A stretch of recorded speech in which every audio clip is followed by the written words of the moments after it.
Hello बच्चों, क्या हाल चाल। तो देख बेटा, पेपर 1 का सोल्यूशन पहले कर चुका तुम्हारे लिए था। अब मैं पेपर 2 का सोल्यूशन दे रहा हूँ। थोड़े हम लेट हो गए, चलो कोई बात नहीं, सीखते हैं बेटा। स्टार्ट करते हैं क्वेश्चन नंबर 19। तो देखो बेटा, क्वेश्चन नंबर 19 हमारा क्या कहता है। 19 हमारा क्वेश्चन कहता है बच्चा कि a circuit shown in the figure contains an ideal inductor and battery. Initially current through inductor is 0. Initial current हमारा 0 है and the switch is closed at t equal to 0. t बराबर 0 पे स्विच क्लोज कर दिया गया। when potential difference across inductor is 50% of maximum potential difference across it, then select correct alternatives. तो एक बच्चा क्वेश्चन कहता है कि हमारे पास एक सर्किट है, इस सर्किट में एक सेल, ठीक है, और हमारा एक स्विच, इधर हमारा एक रेजिस्टेंस R, ठीक, और इधर हमारा एक और रेजिस्टेंस R है ना, और यहां से एक हमारा इंडक्टर, इंडक्टर के साथ एक और रेजिस्टेंस R। ठीक है बच्चा। तो देखो क्वेश्चन में कहता क्या है कि when potential difference across inductor is 50% of maximum potential difference across it, है ना। जब इस इंडक्टर का पोटेंशियल डिफरेंस अपने मैक्सिमम वैल्यू का 50% होगा, ठीक है, तो हमें सही ऑप्शन को चुनना है। पहला, current through the battery is 7/12 भैया। देखना बच्चा, सबसे पहले तो निकालना पड़ेगा हमें मैक्सिमम करंट।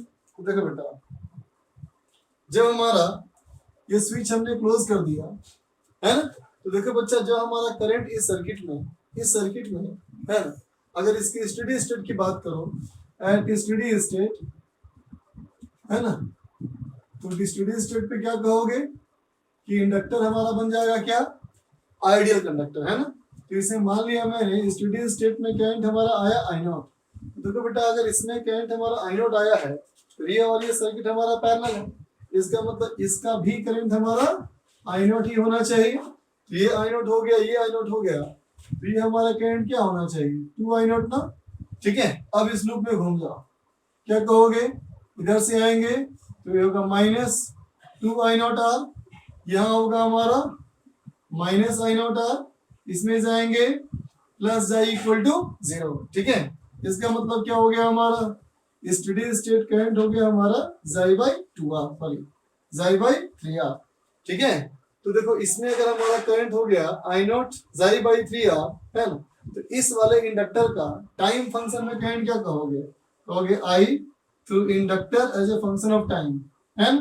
क्या कर देंगे हम लोग, कर देंगे I0 e to the power, sorry I0 into 1 minus e to the power minus t/τ।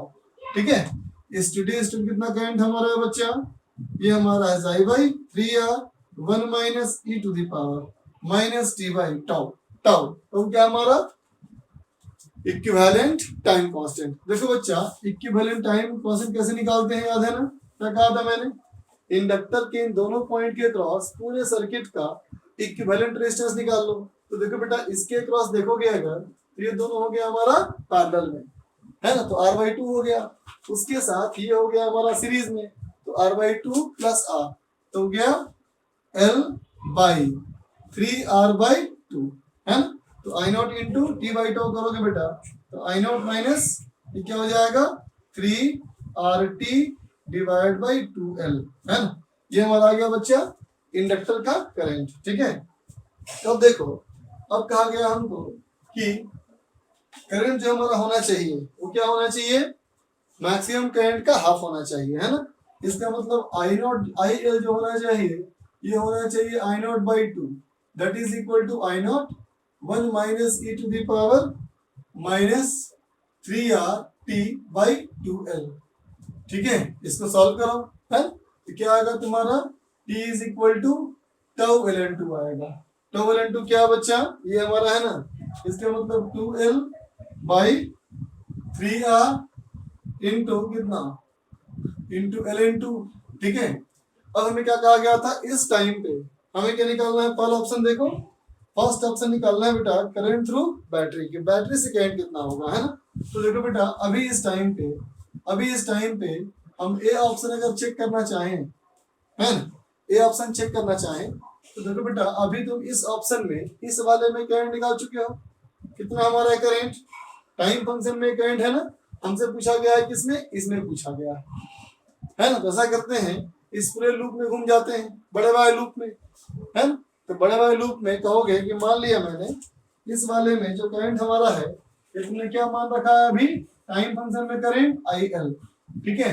अगर हम इसमें करंट मान ले आई तो कैसे चलोगे, कैसे चलोगे, या इससे बेटर होगा बेटा, इससे पूछा गया हमसे करंट, चलो निकाल लेते हैं। देखो बच्चा इस पूरे लूप में घूम जाओ, क्या कहोगे, यहां से आएंगे बच्चा तो ये हो जाएगा -2IR, है ना। इसमें जाएंगे तो क्या हो जाएगा -L di inductor by dt, इसमें आओगे तो क्या होगा -IR, I इंडक्टर R, फिर घूम के वापस चले गए तो प्लस जाई इक्वल टू 0, ठीक है। तो देखो बच्चा इस वाले पे हमारा -2IR -L DIL by dt कितना हो जाएगा बेटा, तो DIL बाई dt करोगे अगर तो इसका डिफरेंशिएशन हो गया ना, कितना हो जाएगा ये हो जाएगा जाई बाई 3R इंटू, ध्यान देना 0 माइनस ऑफ, इसका बेटा डिफरेंशिएशन करोगे तो माइनस ऑफ हो जाएगा माइनस माइनस प्लस, ये हो जाएगा 3R बाई 2L, है ना, इंटू ये पूरा फंक्शन आएगा बेटा, है ना। और तुमने क्या देखा था, ये फंक्शन की वैल्यू 50% होने पे इसकी वैल्यू कितनी होनी चाहिए बेटा, 1/2 है ना ये, इसका मतलब इसकी वैल्यू भी हमारी हाफ है, इसका मतलब सीधा इसको हाफ कर लो यहीं पे, है ना। और इंडक्टर का करंट क्वेश्चन में कहा गया था कि 50% वैल्यू है मैक्सिमम का, और मैक्सिमम हमारा कितना है बच्चा, जाई बाई 3R, तो हो जाएगा हमारा जाई बाई 6R, है ना, इंटू R और प्लस जाई इज इक्वल टू 0, ठीक है। तो कितना आ गया देखो इस सवाल में हमारा आंसर अभी हो जाएगा हमारा -2IR माइनस ऑफ, देखो ये हमारा L और ये L कैंसिल हो जाएगा, 3R कैंसिल हो जाएगा, देखो 3R कैंसिल, ये L कैंसिल, है, ठीक है। ये जाई बाई 4 बचेगा हमारा सिर्फ ना, जाई बाई 4, और यहाँ क्या बचा माइनस जाई बाई 6 और प्लस जाई इक्वल टू 0, है ना। तो कितना हो गया बच्चा ये 2IR इक्वल टू, देखो बच्चा जाई माइनस जाई बाई 6 माइनस जाई बाई 4, है ना। तो जाई अगर कॉमन ले लिया जाए तो 1 माइनस 1/6 माइनस 1/4, है ना, ये होगा ना हमारा, कितना हो जाएगा ये इज इक्वल टू जाई ऑफ, देखना बच्चा ये हो गया हमारा कितना 24, है ना, 24 माइनस 24/24 कर लो इसको, है, 24/24 माइनस 4/24, ये हो गया हमारा 20/24, 20/24 माइनस 6/24, तो 14/24, 14/24 हो गया हमारा कितना 7/12, है ना बच्चा। इसका मतलब आई कितना हो जाएगा हमारा 7 जाई बाई 24R, ठीक है। तो देखो हमारा ऑप्शन नंबर ए क्या कहता है, ऑप्शन नंबर कहता है 7/12R, ये हमारा करंट इस वाले में, है ना। देखो कहीं कुछ कैलकुलेशन ये हुआ होगा हमारा, कितना हो जाएगा ये जाई माइनस जाई बाई 4 माइनस 1/6, है ना। तो कितना हो जाएगा ये जाई 1 माइनस 1/6 हो गया बेटा 5/6, 5/6 माइनस 1/4, तो हो जाएगा ये 24/24, सही किया ना मैंने, 24/24 माइनस 4/24 इस 20/24, 20/24 माइनस 6/24, तो 14/24, 14/24 5/12, है ना। हाँ हमारा मिस्टेक पकड़ा गया, माइनस आई आर था ना बेटा ये, तो ये हमारा -2IR नहीं -IR होना चाहिए, है ना। ये भी हमारा -IR होना चाहिए। देखो बेटा ये हमारा आई की वैल्यू हो जाएगी 7/12R, ठीक है। फिर से कहता हूँ देखो -IR, ठीक, फिर यहाँ से -LDI/dt -IR और प्लस आई इक्वल टू 0, ठीक है। मैं 2 यहाँ से गलती पकड़ ली थी मैंने, ठीक है बेटा। तो फर्स्ट वाला आंसर हमारा सही हो गया। बी ऑप्शन देखो, बी कहता है current through resistance R2 is, हमें बेटा R2 वाले से निकालना है करंट, इस वाले से निकालना है करंट, है ना। तो देखो बेटा बी वाला ऑप्शन में, बी ऑप्शन चेक किया जाए। अब इस लूप में घूम जाओ, मान लिया बेटा मैंने इस वाले में करंट हमारा कितना है, इस वाले में करंट हमारा मैंने मान लिया कि I1 है ना। तो देखो बच्चा, ये अगर I निकाल चुके हो तो तुम इस वाले भी आ सकते हो और इस वाले भी आ सकते हो, है ना। इस लूप में घूम जाओ, क्या कहोगे, यहां से आए तो माइनस IR, इसमें आए तो माइनस I1R, यहाँ आए तो प्लस जाए इक्वल टू 0। ये पुट कर लिया जाए, कितना हो जाएगा, माइनस 7 जाई बाई 12 माइनस I1R प्लस जाई इक्वल टू 0। इसका मतलब क्या हो गया, I1 इक्वल टू, देखो ये हो गया हमारा 5 बाई 12 बाई R, तो हो गया 5 जाई बाई 12R। ठीक है, तो देखो हमारा ऑप्शन नंबर बी, ये भी हमारा आ गया बी ऑप्शन है। सी कहता है बेटा current through inductor is, inductor से करंट, इस वाले से करंट, इस वाले से करंट क्या होना चाहिए हमारा, स्टेडी स्टेट में करंट कितना था, जाई बाई 3R है ना, इसका 50%, तो जाई बाई 6R, ये भी सही हो गया, सी भी हमारा सही हो गया है ना। डी देखो, डी कहता है current through potential difference across inductor is जाई बाई 2R। देखो बच्चा, पोटेंशियल डिफरेंस अक्रॉस इंडक्टर हमारा यही था है, और देखो ये वैल्यू कितनी है, कितनी थी, देखो 3L 3R और 3R हमारा कैंसिल हो गया है ना। अब देखो जाई बाई 2L में L कैंसिल, तो जाई बाई 4 आ रहा था ना हमारा ये, ठीक है। तो ये हमारा लिखा है potential difference across R1 is जाई बाई 2R है ना, potential difference across R1 is जाई बाई E बाई 2R। ये तो इक्वेशन ही गलत है बच्चा, है ना, क्योंकि R1 के अक्रॉस पोटेंशियल डिफरेंस E के टर्म में होगा ना, ये E बाई 2R, ये तो करंट है, तो डायमेंशनली गलत हो गया, तो डी ऑप्शन हमारा गलत हो गया बच्चा। ठीक है, तो फर्स्ट हमारा क्वेश्चन हो गया। अब आगे बढ़े चलो, देखो हमारा अगला सवाल क्या कहता है, question number 20।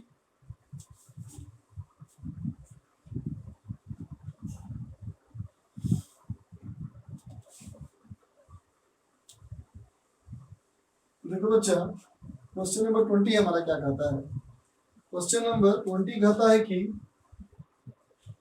figure shows a long conducting rod AB which can move on a fixed smooth rails. A uniform magnetic field of magnitude 2 Tesla exists perpendicular to the plane of the paper and directed inwards. Initially, the long conducting rod AB is at the corner P. Initially हमारा rod P पे है। देखो बच्चा, ये हमारा एक triangle है ना, इस ट्रायंगल में ये एंगल हमारा दिया हुआ है 60 डिग्री। ठीक है, इसमें हमारा मैग्नेटिक फील्ड इनवर्ड्स है, कितना है मैग्नेटिक फील्ड, ये √3 टेस्ला। ठीक, exist perpendicular to the plane of the paper directed inwards.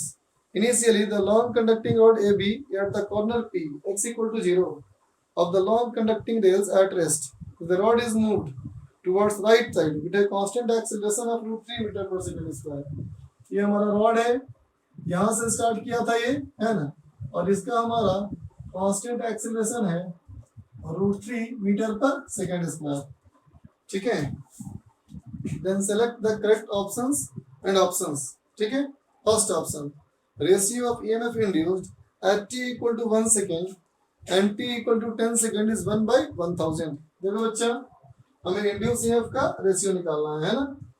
तो देखो, अगर ये एंगल हमारा 60 है ना, और ऑब्वियसली अगर कांस्टेंट स्पीड से, कांस्टेंट से गया है बेटा एक्सीलरेशन से, ये डिस्टेंस दोनों तरफ सेम होगा और ये एंगल 60 है, इसका मतलब कंफर्म हो गया कि ट्रायंगल हमारा ये इक्विलैटरल होगा।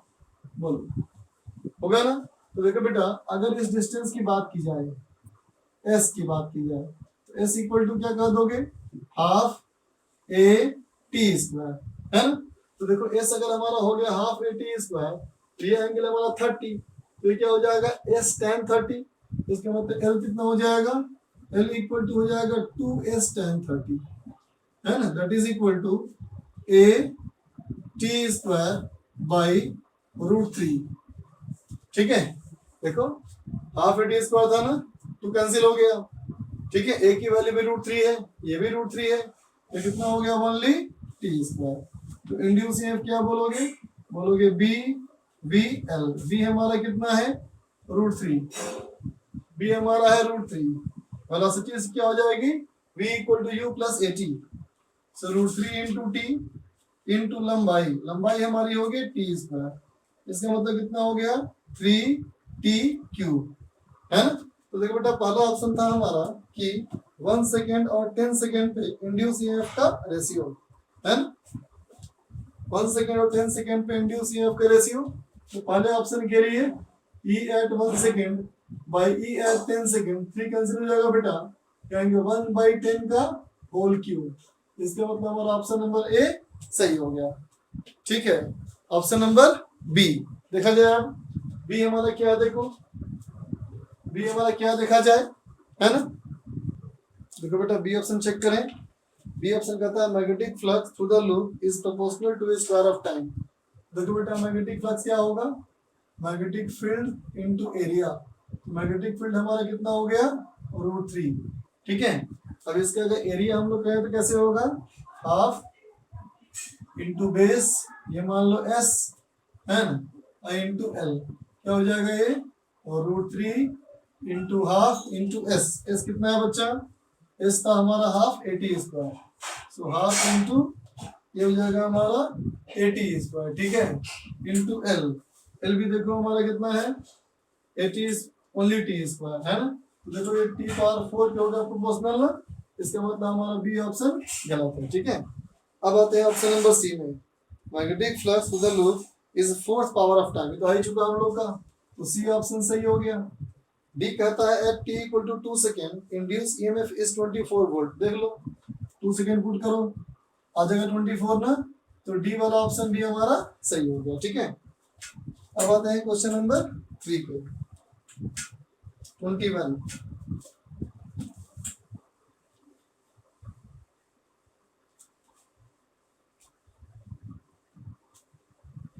देखो बेटा क्वेश्चन नंबर 21 में क्या कहता है the resistance per unit length of the material of the conductor bent in the form of an equilateral triangle of each side a is lambda. कहता है बेटा हर साइड का रेजिस्टेंस पर यूनिट लेंथ की वैल्यू लैम्डा है, it is enclosing an on inward magnetic field B equal to B nought cos square omega t minus K, क्या है ना बेटा, मैग्नेटिक फील्ड अंदर की तरफ और value B equal to B nought cos square omega t, ठीक है।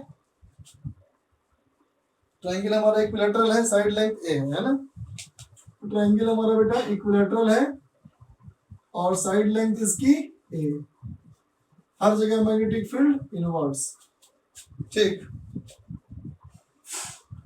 पहला कहता है बेटा option during 0 to π/2 omega an anti clockwise current is induced in the coil. देखो बेटा अगर इसका तुम ग्राफ बनाओगे मैग्नेटिक फील्ड का टाइम के साथ है ना, तो देखो तो मैग्नेटिक फील्ड का टाइम के साथ ग्राफ कैसे बनेगा, टाइम 0 पुट कर दो तो क्या हो जाएगा, टाइम 0 पुट करने पे ये हो जाएगा B नॉट, बोलो ठीक है। अब cos स्क्वायर है बेटा π/2 पे 0 हो जाएगा ना, π/2 पे ये 0 हो जाएगा, ठीक है। फिर देखो यहाँ से इंक्रीज करेगा, फिर ये 3π/2 पे 0 हो जाएगा, बोलो ठीक है ना, ठीक है। तो सवाल कहा गया है 0 to π/2 ओमेगा, देखो तो 0 से π/2 ओमेगा बोलोगे तो फील्ड की वैल्यू घट रही है ना, फील्ड की वैल्यू घट रही है मतलब फ्लक्स डिक्रीज कर रहा होगा, जब फ्लक्स डिक्रीज करेगा तो गिरते हुए फ्लक्स का अपोज करेगा मतलब बढ़ाना चाहेगा, तो बेटा इसके फ्लक्स को इंक्रीज करने के लिए इसमें करंट क्लॉकवाइज होना चाहिए ना, ये अंदर फील्ड बनाएगा ना, अंदर फील्ड बनाएगा तो क्लॉकवाइज करंट, इसका मतलब हमारा ऑप्शन ए इसमें सही हो गया, ठीक है। बी देखो, बी कहता है from 0 to π/2 omega anti clockwise current, तो बी गलत हो गया है ना। सी चलो, सी कहता है 0 π/2 ओमेगा से π/ओमेगा, देखो बेटा π/ओमेगा तो यहाँ पे आएगा ना, तो यहाँ से यहाँ देखो इंक्रीज कर रहा है फील्ड, तो फ्लक्स इंक्रीज कर रहा होगा, फ्लक्स इंक्रीज करेगा तो करंट उल्टा हो जाएगा ना, तो हमारा सी ऑप्शन सही हो गया, ठीक है। सी हमारा ऑप्शन सही हो गया, इसका मतलब डी ऑप्शन गलत हो गया, ठीक है ना, बात समझ गए। अब देखा जाए बेटा क्वेश्चन नंबर 22। क्वेश्चन नंबर 22 क्या कहता है, 22 कहता है in the circuit shown when the switch S is closed at t equal to 0 then for the current to the battery and charge on the capacitor one can say that. देखो बच्चा सवाल हमारा कैसा है, ऊपर एक सेल है, cell हमारा कितने का है, 11 वोल्ट का है ना। और यहाँ से एक स्विच है, स्विच से एक रेजिस्टेंस है, रेजिस्टेंस हमारा है 1 किलो ओम का। ठीक, अब यहाँ से एक दिया हुआ है कैपेसिटर, ये कैपेसिटर हमारा है बच्चा 10 माइक्रो फैराड, और इसके आगे एक 10 किलो ओम का रेजिस्टेंस लगा है। ठीक है, तो देखो बेटा, कहता है हमने t इक्वल टू 0 पे स्विच क्लोज कर दिया, t इक्वल टू 0 पे स्विच क्लोज कर दिया। ठीक है, तो पहला कहता है t equal to 0 I equal to 11 milliampere and with time is goes to 0। ठीक है, कहता है t इक्वल टू 0 पे करंट जो हमारा होगा 11 मिली एम्पियर होगा, है ना, and with time it goes to 0। I हमारा करंट कहाँ है,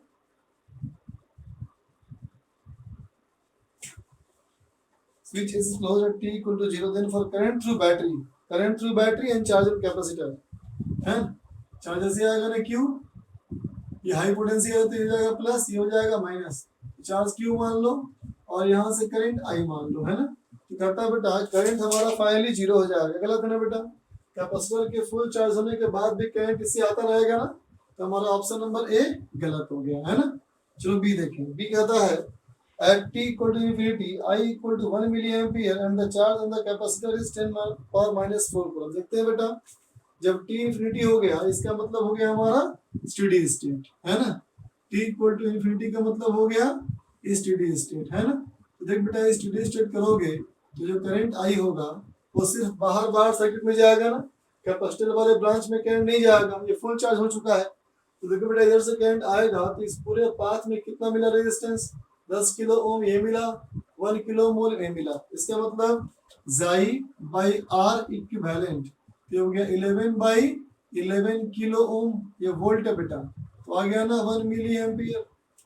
ठीक है, और देखो इस वाले कैपेसिटर का पोटेंशियल डिफरेंस वही होगा जो इसका है, इसका मतलब CV ऑफ 10 किलो ओम, तो 10 किलो ओम का कितना हमारा, ये तो कैपेसिटेंस हमारा है बेटा 10 माइक्रोफैराड, है ना।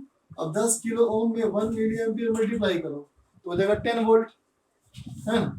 इसका मतलब हो गया बच्चा ये 100 माइक्रो कूलम। ठीक है, 100 micro coulomb is 10 power minus 4 coulomb, इसका मतलब हमारा ऑप्शन नंबर बी सही है।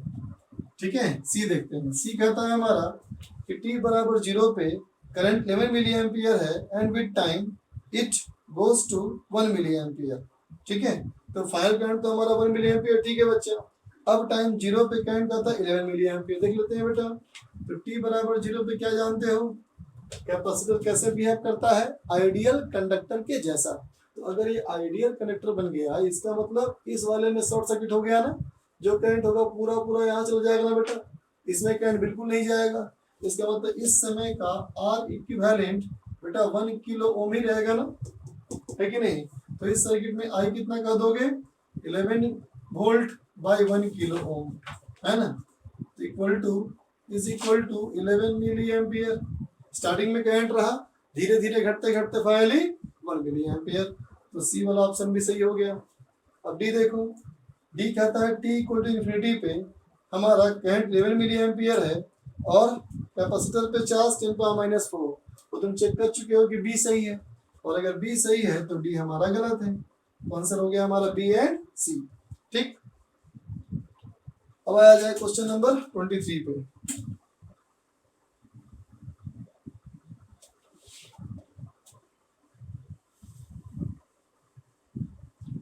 देखो बेटा क्वेश्चन नंबर 23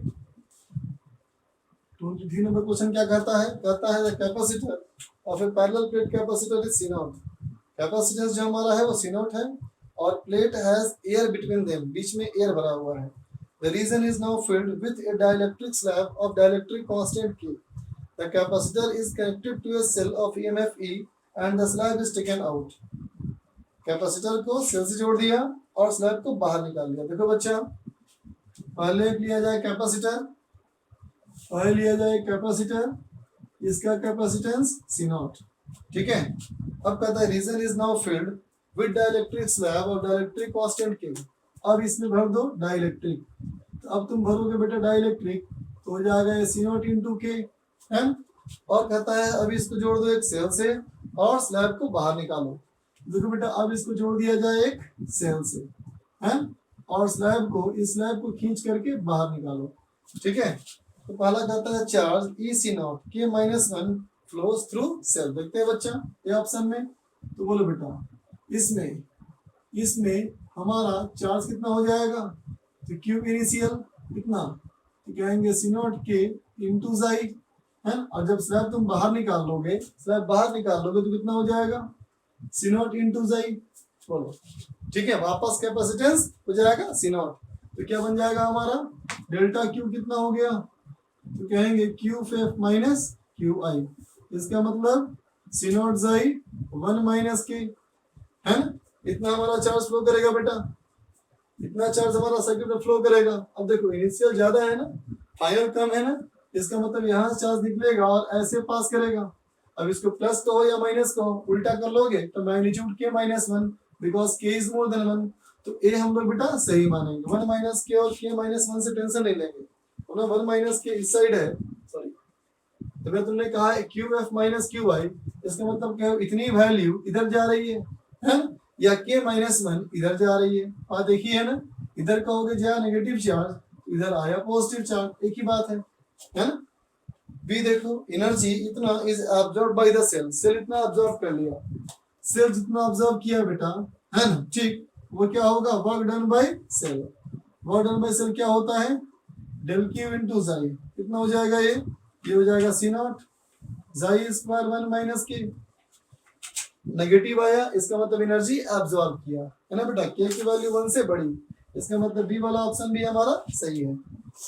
अब देखो सी में, the energy stored in the capacitor is reduced by, capacitor की एनर्जी इतनी कम हो गई, है ना बेटा, कैपेसिटर की हमारी एनर्जी इतनी कम हो गई, कितनी कम हो गई, देख लो क्या कर दोगे, सी वाले में delta U of capacitor U F minus U I, ठीक है बच्चा, यू एफ कितना, हाफ सी नॉट जाई स्क्वायर, यू आई कितना, half C not K into जाई स्क्वायर, क्योंकि सेल लगा हुआ है तो पोटेंशियल डिफरेंस कांस्टेंट ही रहेगा, है ना, तो कितना बन गया बेटा, हाफ सी नॉट जाई स्क्वायर 1 माइनस के स्क्वायर, देख रहे हो ना, के की वैल्यू मोर देन 1, ये नेगेटिव है, इसका मतलब एनर्जी लॉस किया, है, इसका मतलब हमारा सी वाला ऑप्शन भी देख लो एक बार, शायद सही है ना।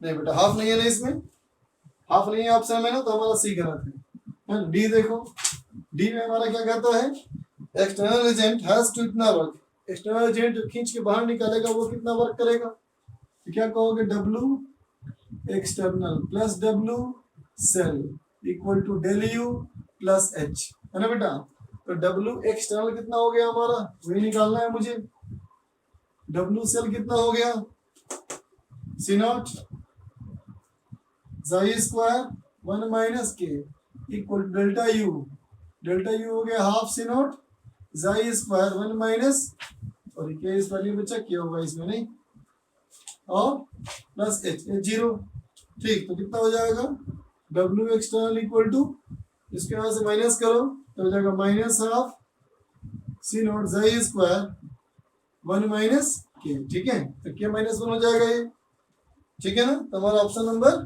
डी सही हो गया, ठीक है। तो क्वेश्चन नंबर हमारा 23 हो गया बच्चा। चलो बेटा हम लोग आया क्वेश्चन नंबर 24 में,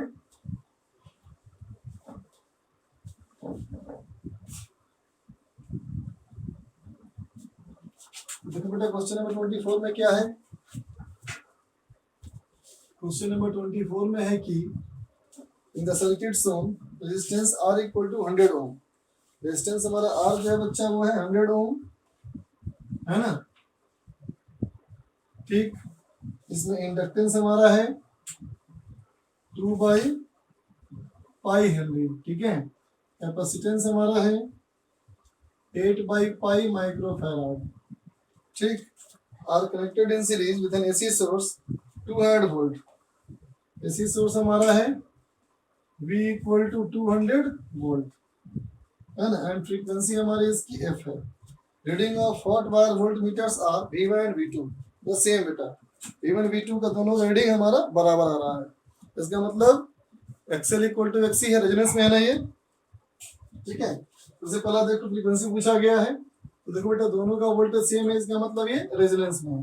रेजोनेंस में ओमेगा क्या होता है 1 by square root L C, तो 1 by square root of L into C, 2 by pi into 8 by pi, that is equal to pi by 4 equal to 2 pi F.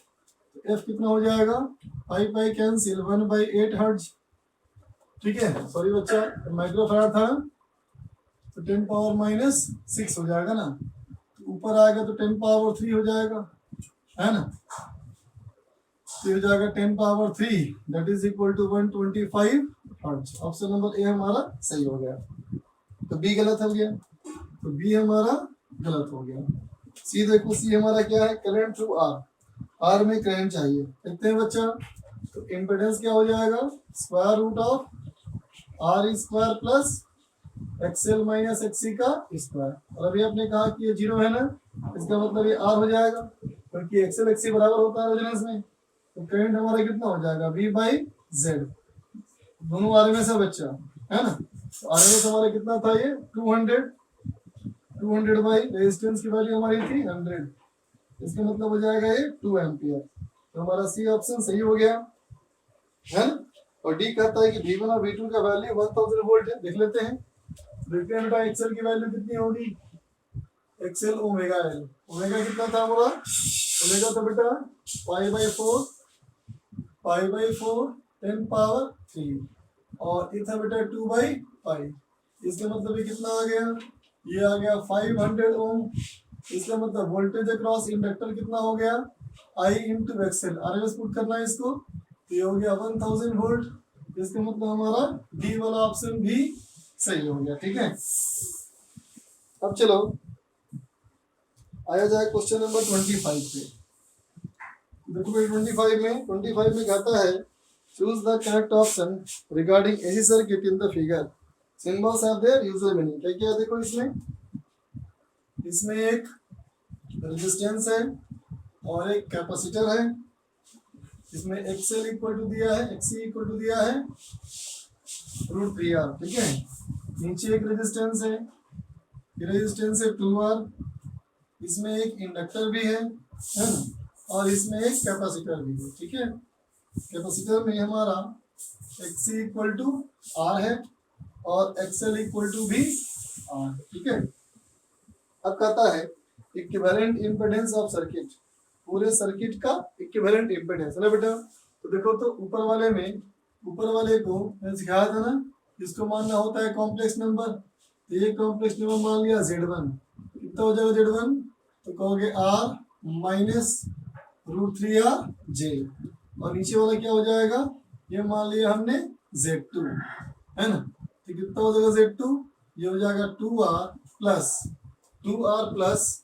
ये हो जाएगा RJ cap, और ये हो जाएगा हमारा माइनस RJ, है ना, तो RJ माइनस RJ, ये बचा क्या सिर्फ हमारा 2R, ठीक है ना। तो देखो बेटा इस पूरे सर्किट का जो एसी का सोर्स यहाँ लगा हुआ है ना, इसमें एसी का सोर्स यहाँ लगा हुआ है, देखो बेटा ये दोनों सर्किट हमारा है ना पैरेलल, Z1 Z2 है ना पैरेलल, तो क्या कह दोगे इस पूरे सर्किट का Z क्या हो जाएगा, तो 1/Z equal to 1/Z1 plus 1/Z2, ठीक है। तो कितना हो गया 1/R कॉमन लिया जाए 1 माइनस √3J प्लस 1/2R, ठीक है। उसको अगर रेशनलाइज कर लो कितना हो जाएगा 1/R, हो जाएगा 1 प्लस √3J डिवाइड बाई 4 है प्लस 1/2R, कितना हो जाएगा देखो 1/Z इक्वल टू 1/, दोनों में 4R कॉमन ले लो, 4R कॉमन ले लो, क्या बच जाएगा 1 प्लस √3J और प्लस 2, है ना, ये हो गया 3 प्लस √3, ये हो गया 1/4R 3 प्लस √3J, ठीक है, 3 प्लस √3J, ठीक है बच्चा। अब इसको उल्टा किया जाए तो Z इक्वल टू हो जाएगा 4r divide by 3 plus root 3j, है ना। अब इसको क्या करो, फिर से रेशनलाइज कर दो, तो हो जाएगा 4r into 3 minus root 3j divided by कितना हो जाएगा 9 प्लस 3 हो जाएगा 12। इसका मतलब हो जाएगा ये r by 3 of 3 minus 3j, है ना। तो पहला हमारा ऑप्शन था इक्विवेलेंट इंपेडेंस, देख लेते हैं ए के चेक किया जाए, निकालो इसका मैग्नीट्यूड, क्या हो जाएगा r by 3 square root of 3 का स्क्वायर 9 और ये हो जाएगा हमारा 3, तो हो जाएगा r बाई 3 ऑफ 2 रूट 3, इसका मतलब 2r बाई रूट 3, सही है ना। बी पावर फैक्टर, देखो बच्चा पावर फैक्टर क्या होता है बताओ, तो बताया था formula cos psi equal to r by Z, कितना रेजिस्टेंस है देखो r बाई 3 इंटू 3, ये हो गया r डिवाइड बाई ये हो गया 2r by root 3 that is equal to root 3 by 2, इसका मतलब हमारा बी ऑप्शन भी सही है ना। अब कहता है average power of the complete cycle is, average power पूरे साइकिल का, तो देखो बेटा एवरेज पावर क्या होता है, एवरेज पावर पूरे साइकिल क्या होता है I R M S square या V R M S I R M S cos phi, है ना बेटा। तो देखो इसमें हमारा आई आर एम एस क्या हो जाएगा, आई आर एम एस क्या हो जाएगा V R M S E naught by root 2, V R M S E naught by root 2 divide by Z, है ना। तो हो जाएगा E naught by root 2 divide by Z, Z कितना है 2r बाई रूट 3, इसका मतलब रूट 3 जाएगा ऊपर, ये हो जाएगा रूट 3 बाई 2 रूट 2 ना, मिनट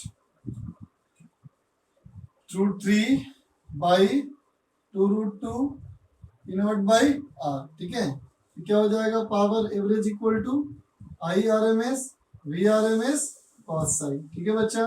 कितना आई आर एम एस, ये हो जाएगा root 3 by 2 root 2 invert by r into V R M S invert by root 2 into cos psi, cos psi कितना हो गया, कॉस साई हो गया हमारा रूट 3 बाई 2, ठीक है। तो देखो रूट 2 और रूट 2 ये हो गया 2 इंटू 2 ये 8 हो गया, तो 3 by 8 invert square by r, ठीक है। तो हमारा ऑप्शन नंबर सी भी सही हो गया, ठीक है। डी देखो इफेक्टिव रेजिस्टेंस, इफेक्टिव रिएक्टेंस, कितना रिएक्टेंस देख लो, reactance r by 3 into root 3, r by root 3 आ रहा है ना, इसका मतलब हमारा डी ऑप्शन भी सही हो गया, ठीक है। अब आ जाए क्वेश्चन नंबर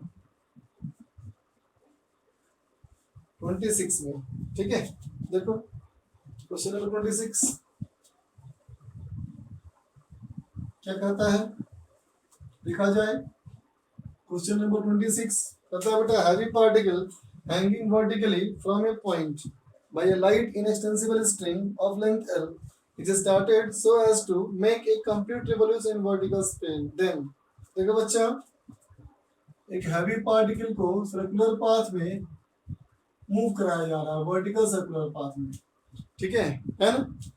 जिसमें कि पूछा गया है लेंथ L है ना। Then sum of tension at the end of any diameter is constant, देख लेते हैं कोई भी डायमीटर पे हमें कहा गया है कि टेंशन का सम कांस्टेंट है। मान लेते हैं बेटा एंगल ये थीटा, देखो बेटा इस वाले पॉइंट पे अगर वेलोसिटी v1 मान लो तो इस वाले पॉइंट की वेलोसिटी क्या हो जाएगी v2। अब देखो यहाँ से यहाँ तक वर्क एनर्जी थ्योरम लगा दो, है ना, work done by gravitational force equal to change in kinetic energy, तो क्या आएगा तुम्हारा v2 square v1 square minus v2 square is equal to 2g into ये हो गया l by L cos theta और ये l कॉस थीटा, तो हो जाएगा बेटा 4g l कॉस थीटा। कैसे आएगा ये, ध्यान से बच्चा वर्क एनर्जी थ्योरम से ही करना है, ठीक है। अब देखो हमें निकालना है इन दोनों पॉइंट के टेंशन का सम, तो देखो बेटा इधर वाला टेंशन हो जाएगा ऐसे t, तो t1 इक्वल टू क्या लिख दोगे, t1 इक्वल टू इधर हो जाएगा बेटा centrifugal force m v1 square by l plus mg का यहाँ कंपोनेंट हो जाएगा ना mg cos थीटा, ठीक है। अब यहाँ कहोगे t2 इक्वल टू, देखो सेंट्रीफ्यूगल फोर्स बाहर हो जाएगा, mg cos थीटा नीचे हो जाएगा, क्या कह दोगे m v2 square by l plus नहीं minus minus mg cos theta. ठीक है बच्चा, है ना। तो अब देखो इन दोनों को अगर हम ऐड करें, t1 प्लस t2 करें, कितना हो जाएगा ये हो जाएगा, ये कैंसिल हो जाएगा, ये हो जाएगा m/l, ये हो जाएगा v1 square plus v2 square, है ना। ये हो जाएगा हमारा v1 square plus v2 square. ठीक है, देखो बेटा ये अगर हमारा ये आया, इस वाले इक्वेशन को इस्तेमाल कर लो, तो क्या हो जाएगा m/l into v1 square plus v2 square, कितना हो जाएगा, तो कहोगे v1 square minus 4gl cos theta. ठीक है, कितना हो जाएगा ये m/l into 2v1 square minus 4gl cos theta. ठीक है बच्चा, इक्वेशन नंबर 2 मान लो। ठीक है, अब देखो बच्चा इस वाले कंडीशन में जो हमारा अभी आया है ये, है ना, इसमें अगर यहाँ पे जो भी हमारी स्पीड हो, चलो मान लेते हैं u, वर्टिकल सर्किल पूरा करने के लिए ये स्पीड √5gl से बड़ी होनी चाहिए, चाहे कितने भी हो, है ना। तो देखो यहाँ से अगर यहाँ की बात करोगे, फिर से लगाओगे बेटा वर्क-नेल थ्योरम, है ना। तो देखो तो ये हाइट कितना है l cos थीटा, ये हमारा है कितना l minus l cos theta. तो यहाँ से यहाँ अगर तुम वर्क एनर्जी थ्योरम लगाओगे तो क्या आएगा, देखो वेलोसिटी आएगा v1 square equal to u square minus 2g into l1 minus cos theta. ठीक है, तो देखो हमारा कितना हो जाएगा ये u square minus 2gl plus 4gl cos theta, है ना। इसका मतलब 2v1 स्क्वायर कितना हो जाएगा u square 2u square minus 4gl, sorry 2gl ना, प्लस 4gl cos थीटा, है ना। अब देखो तो अगर इस चीज को हम इस वाले में पुट कर दें तो 4gl cos थीटा कैंसिल हो जाएगा ना, क्या बचेगा हमारा, ये बचेगा t1 plus t2 equal to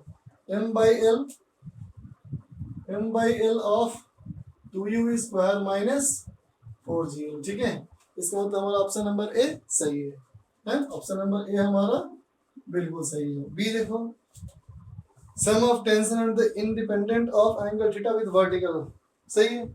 theta पे कहाँ डिपेंड किया, तो बी वाला ऑप्शन भी हमारा सही है।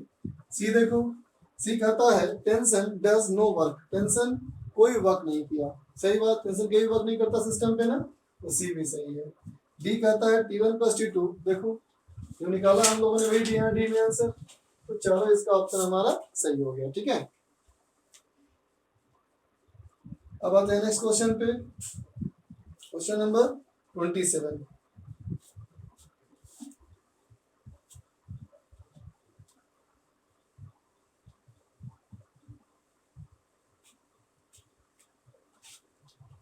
देखो बेटा क्वेश्चन नंबर 27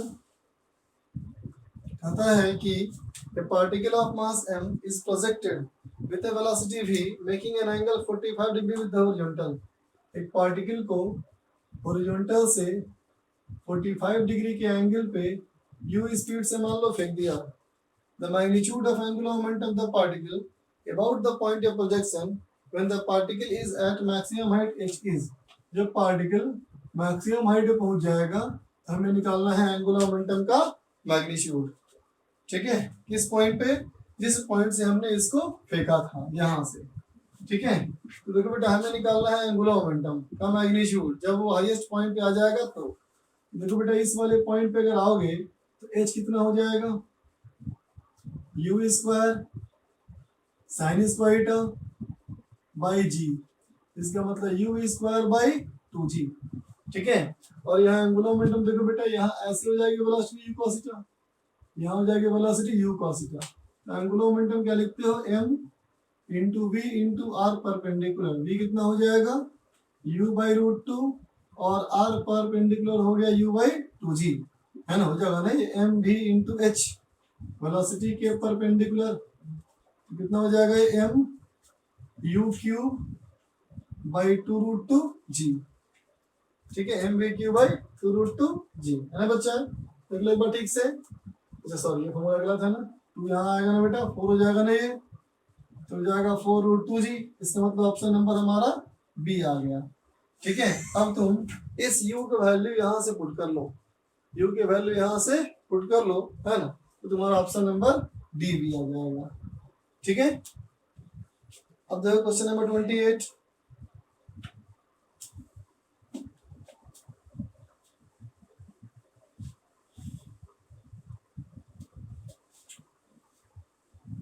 क्वेश्चन नंबर 28 ये कहता है बेटा the vessel shown in the figure has two sections of area A1 A2 है ना। A liquid of density rho fills both the section up to height h in each case। देखो बच्चा एक पतला ट्यूब मान लिया जाए, इस पतले ट्यूब में ऐसा एक टैंक, ये हमारा हाइट h और ये भी हमारा हाइट h, ये हमारा एरिया A1 और ये हमारा एरिया A2। ठीक है, लिक्विड भर दिया हमने यहां तक, डेंसिटी रो। ठीक, पूछता है pressure at the vessel, base of the vessel. Atmospheric pressure count नहीं करना है ना। तो प्रेशर एट बॉटम सिंपल, देखो बेटा कितना हाइट है ये 2h ना, तो हमारा option number A rho G into H सही हो गया बेटा। बी देखो force exerted by the liquid at the base of the vessel, base पे क्या होगा pressure 2 rho G H into area A2। So option number B भी हमारा सही हो गया। ठीक है, सी कहता है the weight of the liquid, liquid का हमारा वेट कितना है, क्या कहोगे सी वाले में डेंसिटी इंटू वॉल्यूम, कितना वॉल्यूम, ये वाला volume A2 into H plus ये वाला वॉल्यूम A1 इंटू एच है ना, कितना हो जाएगा A1H प्लस A2H। ठीक है, तो देखो बेटा A1 की वैल्यू A2 से कम है ना, इसका मतलब डबल से छोटा होगा, तो हमारा सी वाला ऑप्शन भी सही हो गया। ठीक है, डी देखो walls of the vessel at the level x exert a force of, पता है वॉल कितना फोर्स लगाएगा, तो वॉल भाई उतना ही फोर्स लगाएगा जितना लिक्विड इस पे लगाएगा।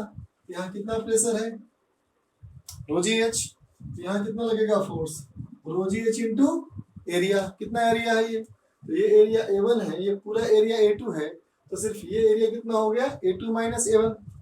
देखो ऑप्शन में हमारा डी वाला ऑप्शन भी सही है बेटा। ठीक है, अब जाते हैं हमारा सेकेंड सेक्शन में, क्वेश्चन नंबर 29।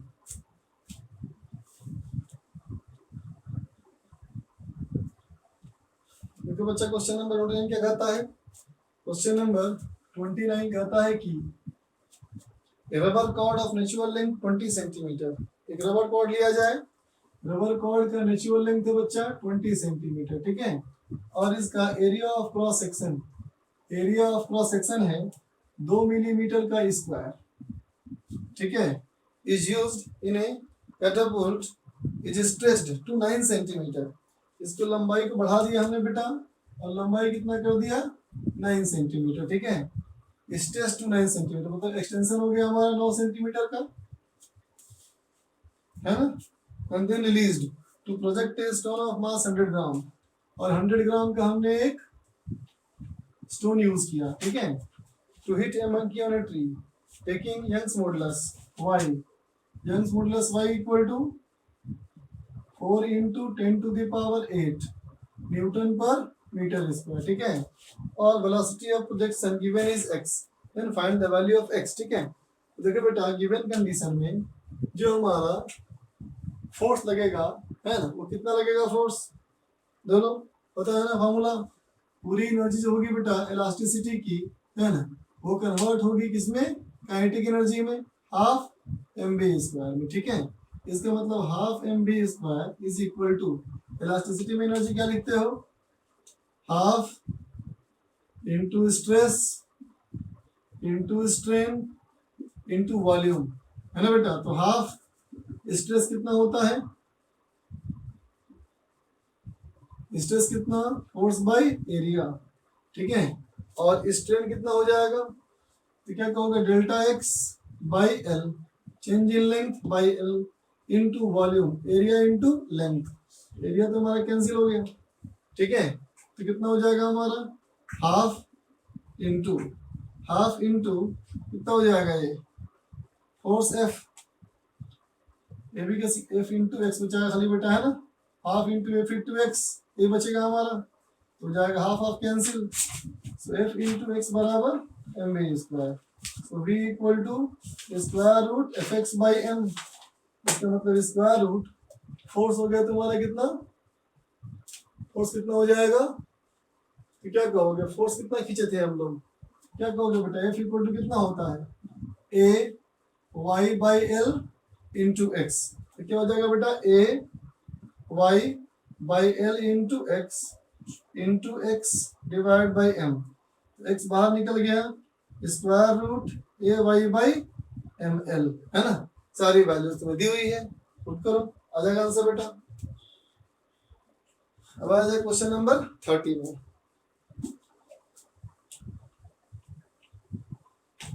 देखो बेटा क्वेश्चन नंबर 30 कहता क्या, देखो a cubical block of side 10 root 10 centimetre. एक क्यूबिकल ब्लॉक मान लो जिसकी साइड की लंबाई 10 रूट 10 सेंटीमीटर है ना, is connected to a smooth and uniform disc of mass 20 gram. इसको जोड़ दिया एक डिस्क से, डिस्क का मास है हमारा बेटा 20 ग्राम, ठीक। और कहता है the block is placed on a thin liquid layer of thickness 0.2 millimetre. Liquid का थिकनेस 0.2 मिलीमीटर है बेटा। If center of disk move downward with a constant speed 2 centimetre पर सेकेंड, डिस्क की स्पीड है 2 सेंटीमीटर पर सेकेंड, है ना। Coefficient of viscosity हमें निकालना है बेटा, यही सवाल हमारा है। देखो ये सरफेस हो गया, ये एक ब्लॉक हो गया, ये एक पुली है, इधर एक पुली है, और ये हमारा ये फिक्स कर दिया, ठीक है ना।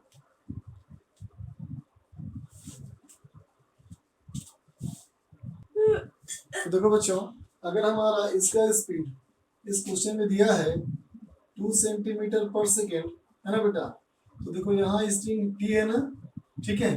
तो अगर x जाएगा नीचे तो यहाँ से भी x लंबा होगा, यहाँ से भी x लंबा होगा, इसका मतलब 2x लंबा हो जाएगा। तो 2x लंबा होगा तो यहाँ से 4x आगे बढ़ेगा ना, बोले 2x आगे बढ़ेगा ना बेटा। ये स्ट्रिंग कंपेंसेट करने के लिए अगर x नीचे आया तो ये x बढ़ गया, ये x बढ़ गया, तो पूरी लंबाई कितनी बढ़ गई 2x, तो यहाँ घटेगी भी कितनी 2x। इसका मतलब स्पीड 2 सेंटीमीटर, तो इसकी स्पीड हो जाएगी बेटा 4 सेंटीमीटर पर सेकेंड, है ना। अब इसके लिक्विड लेयर के बारे में सोचो, अगर इसकी स्पीड हमारी 4 सेंटीमीटर पर सेकेंड है ना, तो देखो बेटा ये हमारा 4 सेंटीमीटर की स्पीड हो गई, है ना। तो हमारा इस वाले पॉइंट पे वेलोसिटी ग्रेडियंट क्या हो जाएगा, dv अपॉन dy। ये हो जाएगा हमारा 2 सेंटीमीटर पर सेकेंड डिवाइड बाई 4 सेंटीमीटर पर सेकेंड डिवाइड बाई थिकनेस, ये बेटा 0.2 millimetre, 2 10 power -4, that is equal to 2 into 10 power 2, ठीक है। इसका मतलब यहाँ विस्कस फोर्स कितना लगेगा, फॉर्मूला होता है ना mu A dv upon dy, ठीक है बच्चा। तो हमारा dv अपॉन dy कितना निकल चुका ना, म्यू हमारा कोफिशिएंट ऑफ विस्कोसिटी हो गया, एरिया देखो बच्चा साइड लेंथ दिया हुआ है 10 रूट 10 सेंटीमीटर, तो स्क्वायर करो कितना हो जाएगा, ये हो जाएगा 1000, और सेंटीमीटर स्क्वायर है तो 10 पावर -4, ठीक है। और dv अपॉन dy हो गया बच्चा ये 200, तो 1 2 3 4 ये कैंसिल हो गया, ये हमारा आ गया बच्चा। देखो बेटा अगर हमारा dv अपॉन dy हो गया कितना, वेलोसिटी का डिफरेंस ये 4 सेंटीमीटर पर सेकेंड, ये 0, तो 4 10 पावर -2 डिवाइड बाई 2 10 पावर -4, है ना। थिकनेस हो गया ये, ठीक, तो निकल गया हमारा वेलोसिटी ग्रेडियंट, ठीक है। तो विस्कस फोर्स निकल जाएगा बच्चा mu A dv upon dy, Newton's law of viscosity. Mu हमारा अननोन है, एरिया ए स्क्वायर, ठीक है, dv अपॉन dy इतना आ गया, 2 म्यू आ गया ये, है ना। अब देखो बच्चा इस केस में क्या कहा था मैंने अभी, सॉरी 20 म्यू हो जाएगा ना बेटा, 20 इंटू म्यू, ठीक। अब देखो हमारा टी, और देखो ये टी इसके बराबर है और इसका भी वेलोसिटी कांस्टेंट है, तो 2t बराबर mg होना चाहिए, तो t equal to mg by 2 हो गया, है ना। तो इसमें म्यू कितना निकल गया हमारा, म्यू निकल गया mg डिवाइड बाई 40। मास कितना था इसका, मास था बच्चा 20 ग्राम, तो 20 10। बेटा क्वेश्चन नंबर 31 में, क्वेश्चन नंबर 31 में हमारा कहा गया कि एक ट्यूब है, उस ट्यूब को देखो ऐसे डुबाया गया बेटा, तो कांटेक्ट एंगल π/4 आ रहा है, तो हाइट h तक। अब इसको प्रेस कर दिया, हाइट कर दिया हमने h/√2, तो अब कितना कांटेक्ट एंगल होगा, है ना। तो तरीका क्या होना चाहिए इसका, कहोगे 2t cos theta by r rho g, ये हमारा है बेटा h का फार्मूला, है ना। तो देखो अगर इसमें कह दें हम 2t/r रो जी, है ना, तो क्या हो जाएगा बच्चे h/cos थीटा। ठीक है, अब देखो ये जो हमारा चीज़ है ये हमारा कांस्टेंट है, तो ये भी हमारा होना चाहिए कांस्टेंट, है ना। तो कैसे कह दोगे, देखो पहले हमारा कितना था h बाई, तो कहोगे cos पाई 45, और अब कितना हो जाएगा, तो अब हो जाएगा h/√2 डिवाइड बाई cos, कितना हो जाएगा, अब हो जाएगा हमारा cos थीटा। तो कितना हो जाएगा cos theta equal to, solve करो, यह जाएगा 1/2। इसका मतलब एंगल हो गया बच्चा 60 degree, 60 degree is pi by कितना हो जाएगा 3। ठीक है, तो ऑप्शन नंबर 3.00 इसका आंसर हो जाएगा बेटा। अब आ जाओ क्वेश्चन नंबर 32 में। तो देखो बेटा क्वेश्चन नंबर 32 क्या कहता है, क्वेश्चन नंबर 32 क्या कहता है, देखो 32 हमारा कहता है कि two parallel plate capacitors with air between the plates are connected to a battery. Capacitor C1 has plate area 2 centimeter square. Electric field between the plates 2 × 10⁻³ volt per meter. देखो बच्चा प्लेट्स का हमारा एरिया है 2 centimetre square, है ना, और electric field जो हमारा दिया हुआ है वो है 1.5 × 10⁻³ वोल्ट पर metre. Find total charge capacitor C2, एक और कैपेसिटर है, चलो इसको E1 कह लेते हैं, इसको E1 कह लेते हैं। दूसरा हमारा E2 है बेटा, A2 हमारा दिया है 4 सेंटीमीटर स्क्वायर। ठीक है, और उसके बीच का हमारा इलेक्ट्रिक फील्ड है E2 इक्वल टू 1.5 10⁻³ ये 2 था बेटा, है ना, 2 वोल्ट पर मीटर। तो कहता है बेटा find total charge on the two capacitors in pico coulomb. Pico coulomb में दोनों में कितना चार्ज है। ठीक है, दोनों कैपेसिटर पे कितना हमारा चार्ज है, ये हमारा सवाल है ना। तो देखो तो बेटा Q इक्वल टू क्या लिखते हो किसी के लिए, CV। ठीक है, Q बराबर CV, है ना। तो देखो बेटा Q इक्वल टू अगर CV होगा इसका मतलब A epsilon not by D into V। अब देखो बेटा A एप्सिलॉन नॉट V/D क्या हो गया, इलेक्ट्रिक फील्ड, है ना। तो टोटल चार्ज की अगर बात की जाए तो Q इक्वल टू क्या हो जाएगा Q1 प्लस Q2। इसका मतलब A एप्सिलॉन नॉट E1 के लिए plus A epsilon not E2 के लिए। ठीक है, इसका मतलब epsilon not of A1 E1 plus A2 E2। ठीक है, डाटा सब दिया हुआ है, पुट करो वैल्यू, है आ जाएगी हमारी वैल्यू नहीं इसमें। अब आते हैं क्वेश्चन नंबर 33 में। ठीक है, तो देखो बच्चा क्वेश्चन नंबर 33 क्या कहता है हमारा, 33 कहता है कि a small body of mass 0.5 kilogram. 33 में स्मॉल बॉडी मान लो, बॉडी का मास है 0.5 kilogram, is allowed to slide on a incline frictionless track from rest position as shown in the figure. Mass m हमारा दिया हुआ है 0.5 किलोग्राम, है ना, और इंक्लाइन प्लेन पे स्लाइड किया। ठीक है, देखो बेटा डायग्राम कैसा है, ये ऐसा हमारा, ठीक है, ये हमारा हाइट है बच्चा h, है ना, और ये हमारा रेडियस है r। यहाँ से एक मास को हमने छोड़ा m मास को। ठीक, if h is double of the minimum height required to complete the loop successfully calculate resultant force on the block at the position h। तो देखो बेटा सबसे पहले तो करना है क्या, हमें इसको कंप्लीट करवाना है ना। तो देखो बेटा कंप्लीट करवाने के लिए यहाँ स्पीड कितनी होनी चाहिए, याद है ना, ये स्पीड होता है बेटा √5gr, है ना। तो अब यहाँ से यहाँ की बात करो तो क्या कहोगे, mg, h मिनिमम लिया बेटा हमने, ये पूरी काइनेटिक एनर्जी में कन्वर्ट हो गई, है ना। तो कितना हो गया हमारा h मैक्स की मिनिमम इक्वल टू 5/2 gr। ठीक है, इसका मतलब जो अभी h है वो कितना है, h मिनिमम का डबल है, इसका मतलब क्या है बच्चा 5gr है ना। तो हमसे पूछा गया है कि जब इस वाले पॉइंट पे आएगा तो यहाँ पे क्या निकालना है हम लोग को निकालना है resultant force on the block at position h। इस वाले पॉइंट पे निकालना है रिजल्टेंट फोर्स।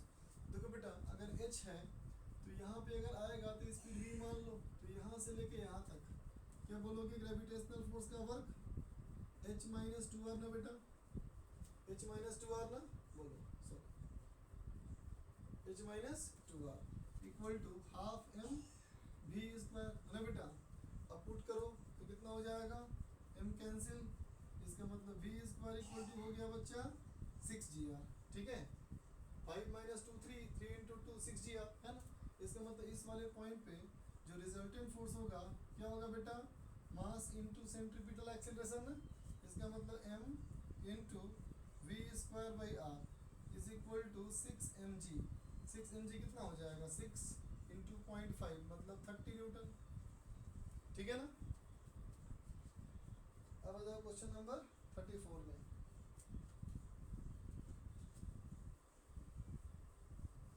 तो बेटा क्वेश्चन नंबर 34 क्या कहता है, 34 कहता है कि the vertical water tank shown has uniform cross section closed at the top and initial level of water in this 44.5 meter from bottom। एक वर्टिकल टैंक मान लो, इस वर्टिकल टैंक में पहले से जो पानी का लेवल है बच्चा ये हमारा है 4.5 मीटर, ठीक है। अब कहता है एम्प्टी स्पेस लेंथ L, जो खाली जगह है बेटा ये हमारी हाइट L है। और इसमें आइडियल गैस मान लो एटमॉस्फेरिक प्रेशर पे, ठीक है। एटमॉस्फेरिक प्रेशर यहाँ पे है। When the valve at the bottom is opened the level of water decrease by 0.5 metre when the flow of water ceases through valve remains open, है ना बेटा। कहता है वाल्व खोल भी दिया जाए तो भी ये 0.5 मीटर नीचे आता है, इसका मतलब 4 मीटर आता है ना बेटा। इसका मतलब गैस का लेवल कितना हो गया, L प्लस 0.5 मीटर। जितना ही पानी का लेवल नीचे आएगा उतना ही माना जाएगा हमारा वो एयर का लेवल बढ़ जाएगा, है ना। तो ये हमारा हो जाएगा L प्लस, ये हो जाएगा L प्लस 0.5 मीटर, ठीक है। तो अब कहता है बेटा इसमें neglect any variation in temperature, तो इनिशियल लेंथ L हमारा कितना होना चाहिए, ठीक है। देखो बच्चा अब यहाँ की बात कहें तो ये तो कहोगे ना P initial V initial equal to P final V final, क्योंकि टेम्परेचर कांस्टेंट है। पहले कितना प्रेशर था बेटा हमारा एटमॉस्फेरिक P नॉट, और P नॉट कितना वॉल्यूम तो A इंटू L। अब कितना P फाइनल, देखो बेटा अब यहाँ से वाल्व ओपन करने के बाद भी नहीं निकल रही है, इसका मतलब अंदर और बाहर प्रेशर क्या हो गया, ये दोनों ही एटमॉस्फेरिक हो गया, ठीक है। तो इस वाले पॉइंट पे क्या कहोगे pressure atmospheric minus rho G H, इसका मतलब हो जाएगा ये P naught minus rho G H, और इंटू कितना हो गया ये एरिया इंटू L माइनस 5। देखो बेटा ए कट गया हमारा, है ना। तो कितना हो गया P नॉट क्वेश्चन में दिया था 10 to the power 5 into L equal to P naught minus, देखो बेटा 10 पावर 3 जी करो 10 पावर 4 और एच हमारा कितना है ये 4 मीटर। इसका मतलब कितना हो गया ये 10 माइनस 4 जाएगा 6 into 10 power 4 into L minus 5, है ना बच्चा। तो कितना हो गया L 10L या कहो 5L equal to 3L minus 15। So L equal to कितना हो जाएगा, सॉरी प्लस 5 था ना, वो प्लस था बच्चा 0.5, L प्लस 0.5, L प्लस 0.5 था ना बच्चा वो, तो कितना हो जाएगा 3L प्लस 1.5। इसका मतलब 2L इक्वल टू 1.5, तो L इक्वल टू 0.75 मीटर, है ना, ठीक। अब आ जाए हम लोग 35 नंबर पे।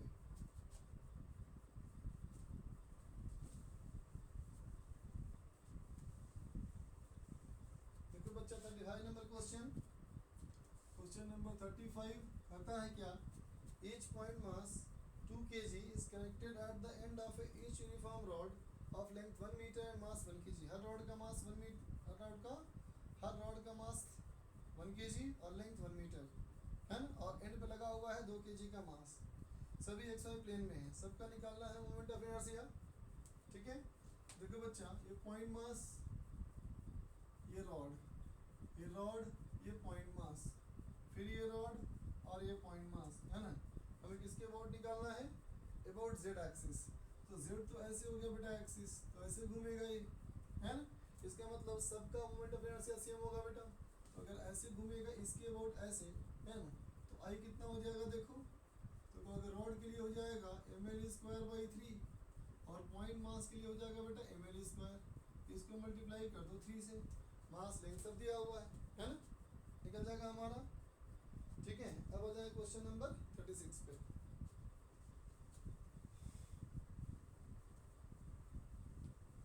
देखो बच्चा क्वेश्चन नंबर क्या कहता है 36। ये कहता है कि PQ is a region of uniform invert magnetic field. Uniform magnetic field है, पार्टिकल चार्ज Q को हमने मास m को एंगल थीटा में फेंक दिया v स्पीड से। Displacement of the particle in the region of the field is x mv sin theta by bq।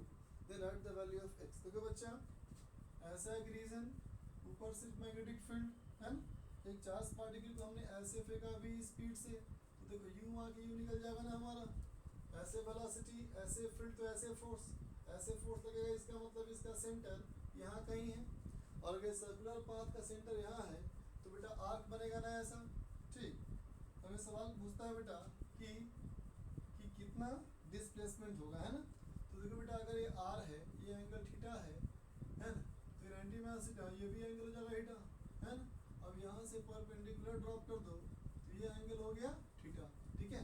तो r हो गया तो ये क्या हो जाएगा, ये हो जाएगा बेटा r साइन थीटा, ये भी हमारा r साइन थीटा है। इसका मतलब टोटल डिस्टेंस s क्या हो जाएगा, ये हो जाएगा 2r साइन थीटा, इसका मतलब 2 into m b by q b into sine theta, है ना।